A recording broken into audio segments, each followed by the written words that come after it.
सी, हमारे पास क्या है, एक एडजस्टमेंट आती है cell or return basis, cell or return basis. Although ये हम कॉन्सेप्ट पढ़ चुके हैं, बट ठीक है कोई बात नहीं, एक बार रिकैप करते हैं। ठीक है, सेल और रिटर्न बेसिस का मतलब क्या कहता है? सेल रिटर्न बेसिस कहता है अरे ये मेरी शॉप है ना, हमारी शॉप है, यहाँ पर ये है सेल्समैन सामान बेच रहा है। ठीक है, यहाँ पर इस शॉप पे कौन आती है? ऋतु आती है सामान खरीदने के लिए।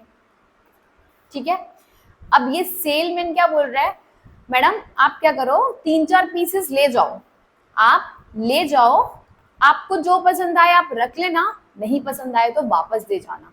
ठीक है, सेल ऑन रिटर्न और अप्रूवल बेसिस होता है बेसिकली, या तो रिटर्न कर दो या फिर आप अपनी अप्रूवल दे देना इन केस अगर आपने उस सामान को रख लिया हो।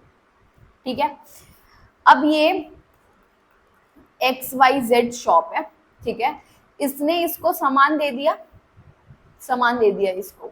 जब इसके सामान चला गया इसकी दुकान से तो हुआ क्या, यहाँ पर इस पर्सन ने क्या बुक कर ली थी, इस पर्सन ने अपनी सेल्स बुक कर ली थी। बट एक्चुअल में हम सेल रिकॉर्ड कब करेंगे?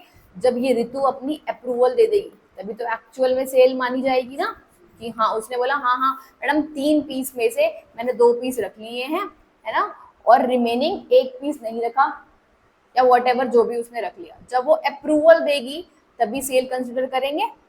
जब ये सामान लेकर गई तो इस शॉप वाले ने एंट्री कर दी डेटर टू सेल्स।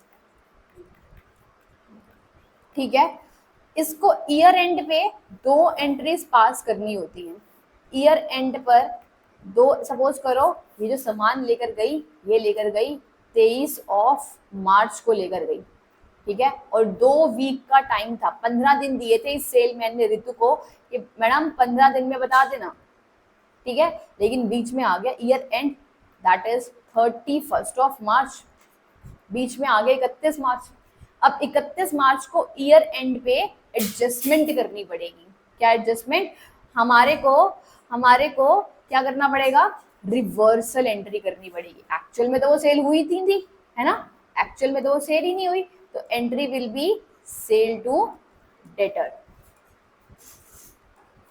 ठीक है, हमने सेल को तो रिवर्सल कर दिया। ऑन द अदर साइड एक और एंट्री क्या पास करते हैं, अपने स्टॉक को इनहैंस करना पड़ेगा। जो स्टॉक चला गया था, अगर सेल नहीं करी तो या तो मेरा स्टॉक गया, मेरी शॉप से सामान गया, या तो वो बिक गया, या मेरी इन्वेंट्री में अभी भी पड़ा है। अगर मैंने बोला अगर वो बिका नहीं है तो उसको कहाँ पर ले लूंगी? स्टॉक में कंसिडर करूंगी। तो स्टॉक को बढ़ाना पड़ेगा टू ट्रेडिंग अकाउंट। ठीक है, this is what which we have already discussed, right. अब क्वेश्चन इज, हुआ क्या यहां पर, अब आपको क्वेश्चन में एनालाइज करना पड़ेगा, इस हिसाब से, इस एंट्रीज के हिसाब से हमें अपना स्टॉक बढ़ाना पड़ेगा, सेल को कम करना पड़ेगा। अगर उसने अप्रूवल दे दी तो सेल कंसिडर कर लेंगे, अगर उसने गुड्स ही रिटर्न कर दिए तो रिटर्न ही हो गए गुड्स। ठीक है, तो पहला था cell or return basis. Next एक बात बता रही हूं विद रिस्पेक्ट टू कंसाइनमेंट।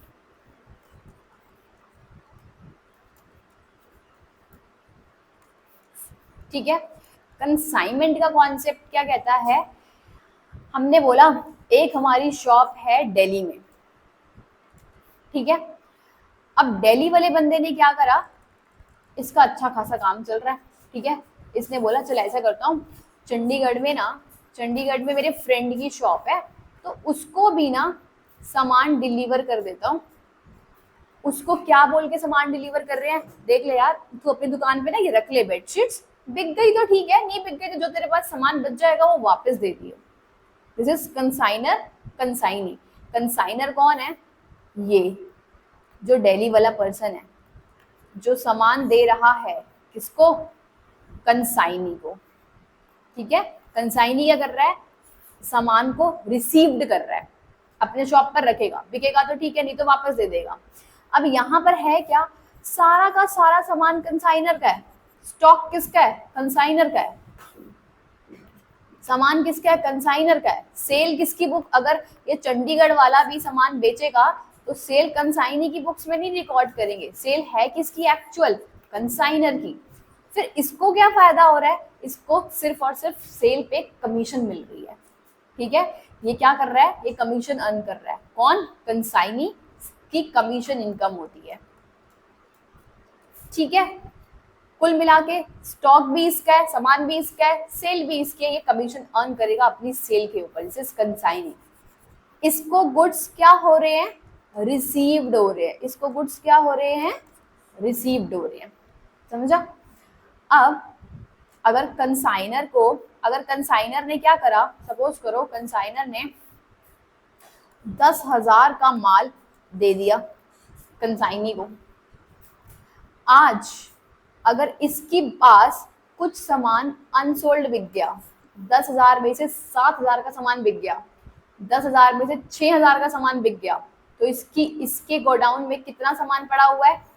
10,000 में से माइनस 6,000 जो बिक गया, बोले तो 4,000 का सामान आज भी इसकी स्टॉक, जो 4,000 का सामान है, जो स्टॉक है, वो कंसाइनी की बुक्स में पड़ा हुआ है, ठीक है।